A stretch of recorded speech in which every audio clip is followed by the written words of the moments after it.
ஓம் கஜத்வஜாய வித்மகே சுக அஸ்தாக தீமகி தன்னோ புத பிரஜோதயாத். ஸோ சிவஸ்ரீ ஜோதிடம் வியூவர்ஸ் எல்லாருக்கும் வணக்கம்.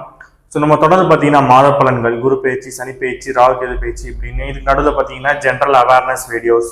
ஸோ நம்ம தொடர்ச்சியாக அது மாதிரி வீடியோஸ் போட்டுக்கிட்டு இருக்கோம். ஸோ தொடர்ந்து சப்போர்ட் பண்ணிட்டு இருக்கீங்க. ஸோ நம்ம இந்த வீடியோவில் என்ன பார்க்க போகிறோம் அப்படின்னா ஜூன் மாத பலன்கள், ஜூன் மாதம் ராசி பலன்கள் பார்க்க போகிறோம். ஒவ்வொரு ராசிக்கும் 12 ராசிக்கும் என்ன மாதிரியான பலன்களை கொடுக்கும் அப்படின்னு சொல்லி பார்க்க போகிறோம். போன மாதம் மே மாதம் நம்ம பலன்கள் பேசினப்ப நிறைய பேர் பார்த்துட்டு நிறைய பேர் விஷ் பண்ணீங்க, கமெண்ட்ஸில் விஷ் பண்ணீங்க, ஃபோன் பண்ணி விஷ் பண்ணீங்க. நிறைய பேர் நம்மள்ட்ட ஜாதகம் பார்த்து பலன்கள் தெரிஞ்சுக்கிட்டீங்க. 3 கிரக பயிற்சி நடந்துச்சு. இந்த 3 கிரக பயிற்சி, குரு பயிற்சி, சனி பயிற்சி, ராகு கேது பயிற்சி 3க்குமே நம்ம வீடியோ போட்டிருப்போம். பிளேலிஸ்ட்ல போய் செக் பண்ணி பார்த்தவங்க உங்க ராசிக்கு எப்படி இருக்கும் அப்படிங்கிறத பார்த்துவோம். இந்த மாதம் என்னென்ன விசேஷங்கள் இருக்கு அப்படின்னு பார்ப்போம். 7ஆம் தேதி பார்த்தீங்கன்னா பக்ரீத் பண்டிகை. பக்ரீத்ங்கிறது உலகம் முழுக்க உள்ள இஸ்லாமிய நண்பர்கள் கொண்டாடக்கூடிய மிகப்பெரிய ஒரு விசேஷம். ஸோ உலகம் முழுக்க உள்ள முஸ்லிம் நண்பர்கள் அனைவருக்கும் இனிய பக்ரீத் பண்டிகை நல்வாழ்த்துக்கள் முதல்ல. சரி, ஓகே. அடுத்து 9ஆம் தேதி பார்த்தீங்கன்னா வைகாசி விசாகம் வருது. வைகாசி விசாகம் அப்படின்னாலே விசாகம் முருகன் பிறந்த நட்சத்திரம். அப்ப வைகாசி விசாகம் முருகன் பிறந்த அந்த நாளை நம்ம கொண்டாடுறது தான் பார்த்தீங்கன்னா வைகாசி விசாகம். பொதுவாகவே இந்த விசாக நட்சத்திரம் யார் வீட்டில் இருக்காங்கன்னு வச்சுக்கோங்க, அவங்க குடும்பத்தில் யாருக்காவது ஒருத்தவங்க முருகனோட பேர் ஆட்டோமேட்டிக்கா வச்சிருப்பாங்க அவங்களுக்கே தெரியாம. பாலமுருகன், பாலன், பாலதண்டாயுதபாணி, சண்முகா, சரவணன், இது மாதிரி சுப்பிரமணி, இது மாதிரி ஏதோ ஒரு வகையில முருகனோட பேரை அவங்க குடும்பத்துல ஒருத்தவங்க வச்சிருப்பாங்க. வைகாசி விசாகம் என்ன விசேஷம் அப்படின்னு பாத்தீங்கன்னா சிவபெருமானுக்கு 5 முகம் இருக்கு, அது எல்லாருக்கும் தெரியும். இந்த 5 முகம் இல்லாம 6வது ஒரு முகம் வரும், அதாவது அதோ முகம் அப்படின்னு சொல்லுவாங்க. இந்த 6வது முகமா வர்றதான் முருகப்பெருமான் அப்படின்வாங்க. அதுல அந்த சிவபெருமான் பார்வதி தேவியோட சேர்ந்து 6வது ஒரு முகம் பிறக்கும். அந்த 6வது முகம் பேர் தான் அதோ முகம்னு சொல்லுவாங்க. அதுதான் முருகப்பெருமான் அப்படின்னு சொல்லுவாங்க. அப்ப முருகனோட நம்ம வழிபட்டோம் அப்படின்னா அந்த சிவனோடைய பார்வதியோட 2 பேரோட ஆசீர்வாதம் நம்ம கிடைச்ச மாதிரி. அப்ப இந்த முருகன் பிறந்ததான் நம்ம வைகாசி விசாகம் கொண்டாடுறோம். இந்த வைகாசி விசாகம் உலகம் முழுக்க உள்ள முருகன் கோயில மிகப்பெரிய விசேஷம். அதுல முக்கியமா திருச்செந்தூர்ல நல்லா பண்ணுவாங்க அந்த விசேஷத்தை. எல்லா முருகன் கோயிலையும் இருக்கும். ஸோ வாய்ப்பு இருக்கிறவங்க உங்க வீட்டு பக்கத்துல இருக்க முருகன் கோயிலுக்கு போயிட்டு வாங்க. முடிந்தால் திருச்செந்தூர் போயிட்டு வழிபாடு பண்ணிட்டு வாங்க. சரி, இந்த வைகாசி விசாகத்தன்னைக்கு என்னெல்லாம் பண்ணலாம்? நமக்கு பொதுவாகவே தெரியும், நமக்கு முருகன் அப்படின்னால முதல்ல குழந்தை அப்படிதான் ஞாபகம் வரும்.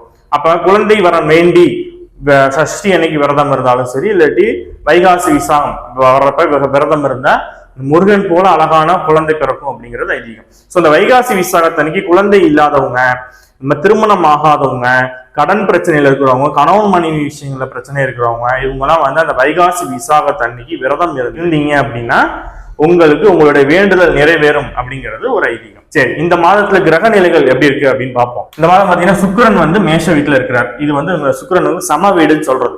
இவ்வளவு நாள் உச்சமா இருந்தாரு, இப்ப மேஷத்துல சம வீட்டுல இருக்கிறார்.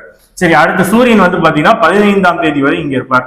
15ஆம் தேதிக்கு அப்புறம் மிதுனத்துக்கு போயிருவார். புதன் மட்டும் பாத்தீங்கன்னா இந்த மாதம் 2 முறை பயிற்சி ஆகிறார். அதாவது 3ஆம் தேதி பாத்தீங்கன்னா புதன் இங்க 3ஆம் தேதி இங்க இருந்தாரு.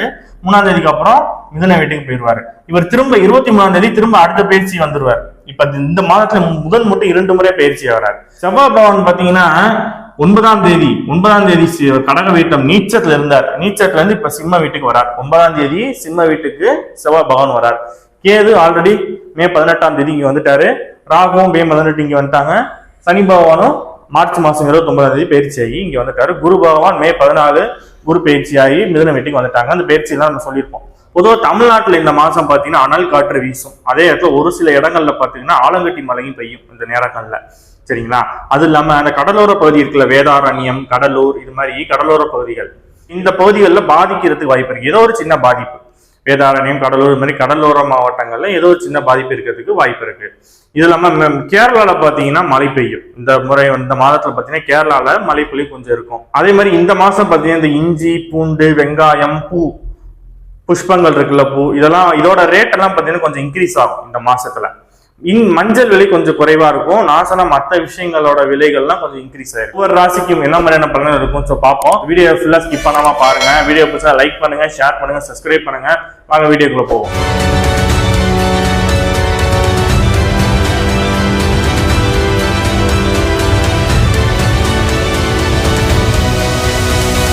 இப்ப நம்ம கடகராசியை பார்ப்போம். கடகராசிக்கு இந்த ஜூன் மாதம் எப்படி இருக்கும் அப்படின்னு. பொதுவாக அந்த கடகராசிக்காரங்க நிறைய பேர் பாத்தீங்கன்னா அஷ்டம சனியில ரொம்ப கஷ்டப்பட்டாங்க. அஷ்டம சனி விலகிடுச்சு. ஸோ அதுவே பெரிய ரிலீஃப் தான் கடகராசிக்காரங்களுக்குலாம்.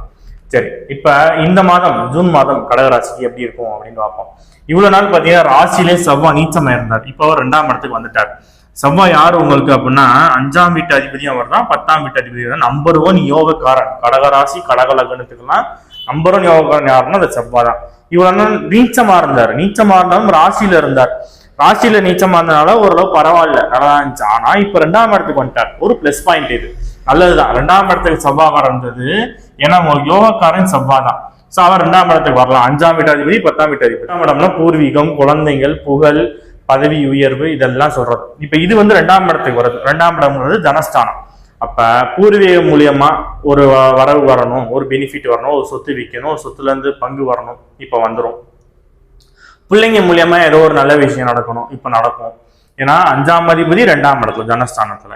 அப்ப பிள்ளைங்க நல்லா வேலைக்கு போவாங்க, பிள்ளைங்க நல்லா ஸ்கோர் பண்ணுவாங்க, அந்த பிள்ளைங்களுக்கு கல்யாணம் நடக்கிறது, ஏதோ ஒரு சுப விஷயம் நடக்கும். சரிங்களா? 10ஆம் அதிபதி தொழில் ஸ்தானத்துக்கு அதிபதி யாரு? செவ்வாய். அவரு 2ஆம் இடத்துல ஜனஸ்தானத்துல. அப்ப தொழில் பண்ணி நல்ல வருமானம் வரப்போகுது. இவ்வளவு நாள் தொழில வருமானம் குறைவா இருந்தது, இல்லாட்டி வருமானமே இல்லாம இருந்தவங்களுக்கு எல்லாம் இப்ப தொழில் பண்ணி வருமானம் நல்லா இருக்கும் போது. ஏன்னா 2ஆம் இடம் தனஸ்தானத்துல செவ்வாய் இருக்கிறார். அதுவும் 10ஆம் வீட்டு அதிபதி உங்களுக்கு யோகாக்காரன் வேற. அப்ப 2ஆம் இடத்துக்கு செவ்வாய் வரும்போது பேசி தொழில் பண்ற மூலியமாவோ ஏதோ என்ன தொழில் செஞ்சாலும் வருமானம் நல்லா இருக்கும் இந்த மாசத்துல. அதுல எந்த பிரச்சனையுமே கிடையாது. சரி, இப்ப உங்களுக்கு 3ஆம் வீட்டு அதிபதி யாருன்னா புதன். 12ஆம் வீட்டுக்கும் அவர் தான் அதிபதி. இப்ப 12ஆம் இடத்துல 3 கிரக சேர்க்கை இருக்கு.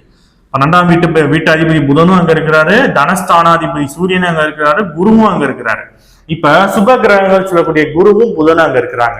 சூரியன் தனஸ்தானாதிபதி, அவரும் பேர் அங்க இருக்கு. அப்ப என்னன்னா 12ஆம் இடம் விரயஸ்தானம். குரு சுபகரகம், புதன் சுபகரகம், அந்த வீட்டு அதிபதியும் புதன் தான். சூரியன் தனகாரன். அப்ப என்ன ஆகும்னா இப்ப சுபகரகம் எல்லாம் போய் விரயஸ்தானத்துல இருக்கும்போது சுப விரயம் நடக்கும். சுப விரயம்னா என்ன? ஒரு வீடு வாங்குறது, வண்டி வாங்குறது, இடம் வாங்குறது, பிள்ளைங்களுக்கு ஸ்கூலுக்கு பணம் கட்டுறது, பிள்ளைங்களுக்கு திருமணம் பண்றது, இது மாதிரி ஏதோ ஒரு வகையில சுப செலவு, வீடு கட்டுறதோ ஏதோ ஒரு வகையில சுப செலவு நடக்கும். ஏன்னா வந்து விரயஸ்தானத்துல சுபகரங்கள் இருக்கு. அப்ப சுப விரயம் நடக்கும். 10ஆவதுக்கு 2ஆம் வீட்டு அதிபதி தனகாரனும் போய் 12ஆம் இடத்த விரயஸ்தானத்துல இருக்காரு. அப்ப விரயம் நடக்கும்ங்கிறது உண்மை. ஆனா சுப விரயமா அது வந்து நடக்கும் இல்லை, நீங்க அப்படி மாத்திக்கணும், சுப விரயமா மாத்திக்கணும். குடும்ப சம்பந்தப்பட்ட விஷயங்கள்ல விரயம் நடக்கும். குடும்பம் சம்பந்தப்பட்டதுன்னா சொன்ன மாதிரி பிள்ளைங்களுக்கு, மனைவிக்கு, யாருக்காவது அவங்க பேர்ல சொத்து வாங்குறது, அவங்க ஸ்கூல் ஃபீஸ் கட்டுறது, இல்லை அவங்க கல்யாணம் பண்றது, வீடு கட்டுறது, இடம் வாங்குறது, வண்டி வாங்குறது, இப்படி ஏதாவது சுப விரயமா அதை நம்ம மாத்திக்கணும்.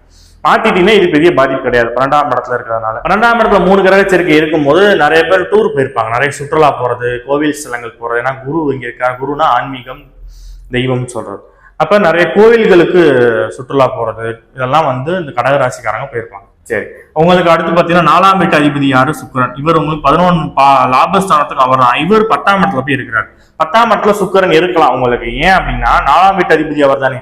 11ஆம் இடம் லாபஸ்தானம். இவர் போய் 10ஆம் இடத்துல இருக்கிறார். அப்ப தொழில் ஸ்தானத்துல போய் சுக்கிரன் இருக்காரு. அப்ப உணவு சம்பந்தப்பட்ட பிசினஸ், கலை சம்பந்தப்பட்ட பிசினஸ் இருக்கு பாத்தீங்களா, அது பியூட்டி பார்லர் வச்சிருக்கிறவங்க, உணவு விடுதி வச்சிருக்கிறவங்க, சாதன பொருட்கள், இது மாதிரி ட்ரெஸ், துணி கடை வச்சிருக்கிறவங்க, இவங்களுக்கு எல்லாருக்கும் நல்லா இருக்கும் இந்த மாசம். ஏன்னா 10ஆம் இடம் தொழில் ஸ்தானத்துல சுக்கிரனோட தொழில்கள் இதெல்லாமே.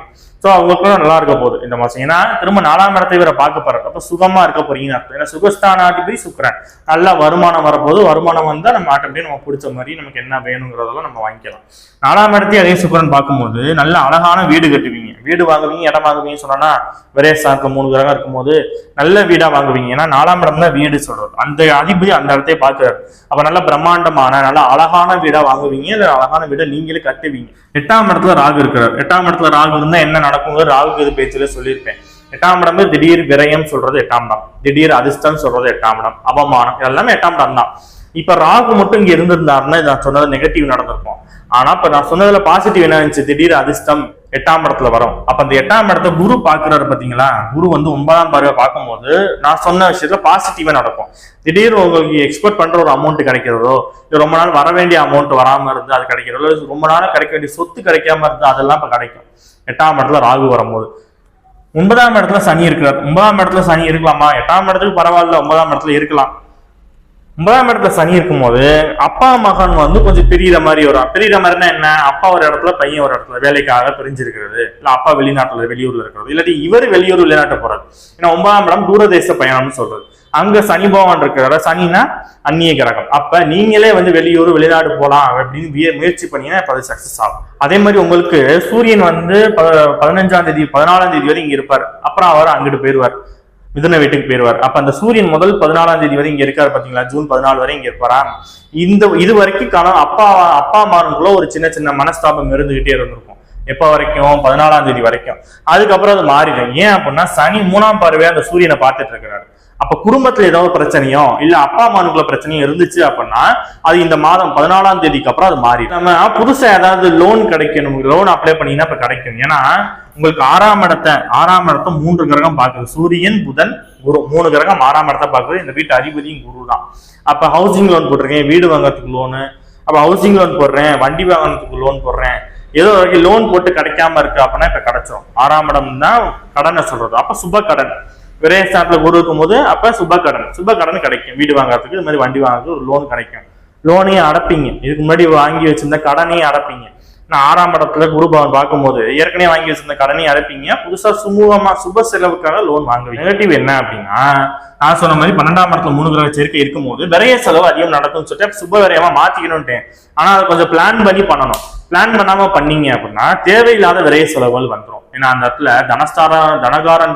தனஸ்தானாதிபதி சூரியன் அங்க இருக்கிறாரு, தனகாரன் குருவும் அங்க இருக்கும்போது செலவு பண்ணும்போது தேவையில்லாத விரைய செலவுகள் நடந்துடும். தேவையில்லாத விரைய செலவுகள், மருத்துவ செலவு வரதுக்கு வாய்ப்பு இருக்கு. ஸோ அதை கொஞ்சம் கேர்ஃபுல்லா ஹேண்டில் பண்ணணும். ஒரு பணம் வர மாதிரி இருக்குன்னா முன்னாடியே பிளான் பண்ணிக்கணும். இந்த பணத்துக்கு நம்ம என்ன வாங்க போறோம், என்ன பண்ணிக்க போறோம் அப்படின்னு பிளானிங் இருக்கணும். அப்படி இருந்துச்சுன்னா இதை தவிர்த்துருக்கலாம். அதே மாதிரி பேச்சுல ரொம்ப கவனமா இருக்கணும். ஏன்னா செவ்வாய் வந்து வாக்குஸ்தானத்துல இருக்கிற ஆல்ரெடி அங்கே கேது வேற இருக்கிறார். நான் ராகு கேது பேச்சுல சொல்லியிருக்கேன், கடகராசிக்காரங்க பேச்சை கண்ட்ரோல் பண்ணிடணும் அப்படின்னு. அப்ப செவ்வாய் கேது 2 பேருமே இருக்கும்போது பேச்சுனால சேவலாத வம்பு இழுத்துட்டு வந்துருவீங்க. பேசக்கூடாத இடத்துல பேசி வம்பு இழுத்துருவீங்க. ஸோ அதுல கொஞ்சம் கவனமா இருக்கணும். பல்லுல கம்ப்ளைண்ட் வரும், பல்லு கட்டுற மாதிரியோ இல்ல பல்லுல ஏதாவது டிஸ்டர்பன்ஸ் வந்து பல்லுல ஏதாவது மருத்துவ செலவு பண்ற மாதிரி வந்துடும். இல்ல அப்படி இல்லை அப்படின்னா மர்மஸ்தானங்கள்ல வந்துடும். யூரின் போறோட மோசம் போறோட சொல்லக்கூடிய மர்மஸ்தானங்கள்ல வரும். இதனால தூக்கம் கெடும். ஏன்னா 12ஆம் இடம் தூக்கத்தை சொல்றது. அப்ப அந்த இடத்துல 3 கிரக சேர்க்கை இருக்கும்போது நான் சொல்ற விஷயத்துல ஏதாவது டிஸ்டர்பன்ஸ் ஆரம்பத்தை காட்டிடும். இல்லாட்டி ஒழுங்கா நிம்மதியான தூக்கம் இருக்காது. ஸோ இதுதான் நெகட்டிவ், பெரிய லெவல்ல இல்ல. நான் சொன்ன மாதிரி பிளான் பண்ணிட்டீங்க, பிரிகாஷனா இருந்துட்டீங்கன்னா இதெல்லாம் தவிர்த்தரலாம். கடகராசிக்காரவங்க 16ஆம் தேதி மதியத்துக்கு மேல 17ஆம் தேதி 18ஆம் தேதி இந்த 3 நாள் பார்த்தீங்கன்னா உங்களுக்கு சந்திராஷ்டமம் இருக்கு. அதாவது 2.5 நாள் சந்திராஷ்டமம் இருக்கு. இந்த சந்திராஷ்டம நாட்கள்ல கொஞ்சம் கவனமா இருக்கணும். ஏன்னா உங்களுக்கு ராசிநாதன் வேற சந்திராஷ்டமா சந்திரன் நெட்டில் இருப்பார். அப்ப பிரெயின் ஒர்க் ஆகாது, நம்ம நினைச்சபடி நடந்துக்க முடியாது, தேவையில்லாத விஷயங்கள்ல இன்வால்வ் ஆகக்கூடாது, யார்கிட்டையும் சண்டை சச்சரவு பண்ணிக்க கூடாது, வாக்குவாதம் பண்ணிக்க கூடாது, வண்டி வாகனங்கள்லாம் கேர்ஃபுல்லா போகணும், பண விஷயங்களும் ரொம்ப கவனமா ஹேண்டில் பண்ணணும். ஸோ இது மட்டும் இந்த 2 நாள் இதை மட்டும் கொஞ்சம் கவனமா பண்ணிட்டீங்கன்னா மற்றபடி நான் சொன்ன பாசிட்டிவ்ஸ் எல்லாம் நிறைய இருக்கு. கடகராசிக்காரங்களுக்கு கண்டிப்பா நிறைய நன்மைகள் நடக்கும். ஸோ நம்ம இப்ப 12 ராசிக்கும் என்ன மாதிரியான பலன்கள் கொடுக்கும் அப்படிங்கிறத பார்த்தோம். ஸோ தொடர்ந்து நம்ம அடுத்தடுத்த வீடியோவில் பார்ப்போம். ஸோ தொடர்ந்து சப்போர்ட் பண்ணுங்க. வீடியோ பிடிச்சதா லைக் பண்ணுங்க, ஷேர் பண்ணுங்க, சப்ஸ்கிரைப் பண்ணுங்க. உங்களுக்கு யாருக்காவது என்னட்ட ஜாதகம் பார்க்கணும் அப்படின்னு விருப்பம் இருந்தால் என் ஃபோன் நம்பர் இருக்கு, ஃபோன் நம்பருக்கு ஃபோன் பண்ணி கேட்டு வாட்ஸ்அப்பில் உங்கள் டீட்டெயில்ஸ் சென்ட் பண்ணி ஜாதகம் பார்த்து பலன் தெரிஞ்சுவாங்க. ஸோ தொடர்ந்து சப்போர்ட் பண்ணுங்க. ஸோ அடுத்த வீடியோவில் பார்ப்போம். அதுவரை உங்களிடமிருந்து விடைபெறுவது உங்கள் ஜோதிடர் சிவாஜி ஸ்ரீனிவாசன். நன்றி, வணக்கம்.